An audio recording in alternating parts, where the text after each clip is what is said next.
Hey guys, my name is Mysca and welcome to Overwatch Central. So it's time for another roundup. It's Friday, so we usually do these on Fridays. And I'm just gonna get straight into it as we have quite a few very interesting news pieces here, and the majority of them about sort of leaks and hints actually. First up, the career profiles on the PTR show some interesting new stats. These sort of suggests that Lucy Ball is actually coming back for the next event, or at least for Summer Games 2.0, which we assume is the next Overwatch in-game event. Blizzard have already said that they weren't going to rework the events entirely, but rather tweak them, and goals, saves, and interceptions suggest that Lucy Ball is coming back, as these were all terms used in Lucy Ball for your in-game stats and the cards after the game and that sort of stuff. Personally, I don't really mind this, but I was kind of hoping for at least a new mode, but I don't really mind Lucy Ball either. Speaking of the next event though, and potentially Summer Games 2.0, we also had this piece of music that was data mined, I assume from the PTR client, and credit to Redditor Dead Girl Dreaming for this one.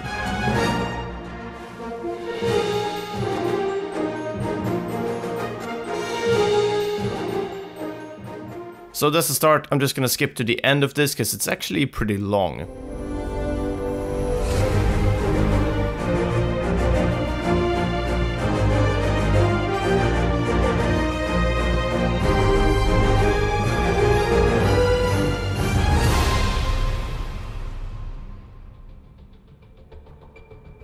Now first off, I just want to compare this to the last Summer Games theme, so I'm just gonna play a bit of that now as well.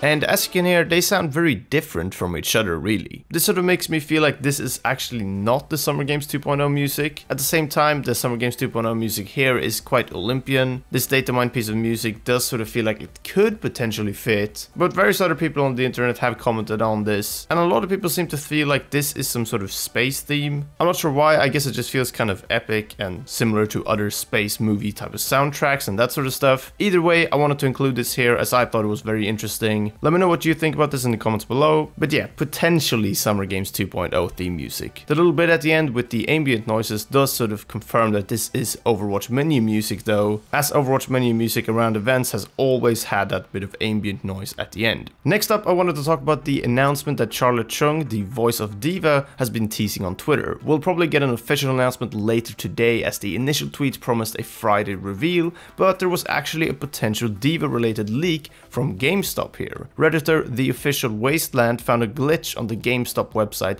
when purchasing Destiny 2 that revealed the following text: Overwatch, DVa with mecha 6-inch figure officer. Whilst an officer DVa pop figure would be pretty awesome, I personally don't think this can be it. Charlotte Chung was tweeting pictures with Blizzard developers from the Blizz HQ in Irvine, so I feel like this is just a bit too unrelated to be the main piece of the announcements, but we're going to have to wait and see for that. Personally, from the start I was hoping for something like a DVa short or comic or something like that, and I guess this pop figure and other merch could be sold alongside it, but yeah, we're just going to have to wait and see. Finally, I wanted to talk about something that has to do with the PTR again. This isn't really a news piece in itself, as the PTR was updated last night and a bunch of people covered the changes that were made back then, but I just wanted to make you aware of all the reports confirming that players are indeed barely receiving any duplicates in their loot boxes anymore. This is great news for players as it just improves the loot box experience, and also for Blizzard since loot boxes are now more attractive to buy. But anyway, Blizzard did also make us aware that old loot boxes that you got before the update won't be affected by this change, as Bill Warnick confirmed on Reddit that loot box contents are determined when you receive the loot box. Unfortunately, there is no benefit to hoarding your loot boxes until this change is live. So if you got a bunch of boxes you were thinking of waiting with opening, there apparently is no point, so you might as well open them now. Anyway, I hope you guys enjoyed this roundup. There was quite a lot of information in very little time here. I do enjoy making these roundups, so I hope you enjoy watching them. Leave a like on the video if you do. Lastly, just a quick shout out to HyperX, a sponsor of this channel. They support Overwatch Central and have done for a long time. They're great guys. Check out their latest gaming mouse in the description below. And yeah, that's pretty much it. Subscribe for more Overwatch content, and until next time, take care, and we'll see you then.